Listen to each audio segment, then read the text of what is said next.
શનિવારની મોડી રાત્રે અમદાવાદ ગ્રામ્ય જિલ્લાના બગોદરામાં પાંચેયની લાશને મિની ટેમ્પોમાં નાખીને લઈ ગયા.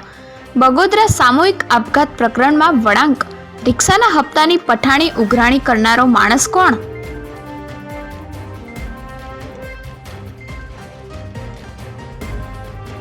નરોડાની સેલ્બી હોસ્પિટલ પાસે યુવકનો આપઘાત. મોડી રાતે બિલ્ડિંગના બીજા માળેથી પડતું મૂકતા ઘટના સ્થળે જ મોત. પોલીસે યુવકની ઓળખ માટે તપાસ શરૂ કરી. સ્વામિત્વ યોજનામાં હવે ₹200 ફી ચૂકવવી નહીં પડે. ગ્રામીણ વિસ્તારના મિલકત ધારકોને સનદ મેળવવાના નાણાકીય ભારણથી મુક્તિ. અંદાજે 25 લાખ લોકોને લાભ થશે.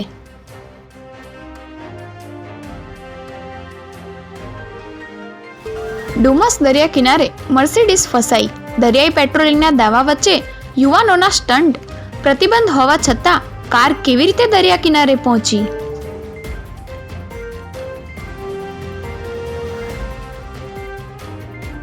રાજ્યના 46 ડેમ હાઈ એલર્ટ પર, 25ને વોર્નિંગ. છેલ્લા 24 કલાકમાં 141 તાલુકામાં મેઘમહેર. જૂનાગઢના માંગરોળમાં 3.5 ઇંચ વરસાદ.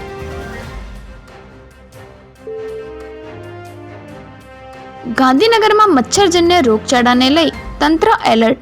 80થી વધુ તળાવોમાં ડ્રોનથી 2000 લીટર બાયો લાર્વિસાઇડનો છંટકાવ કરાયો.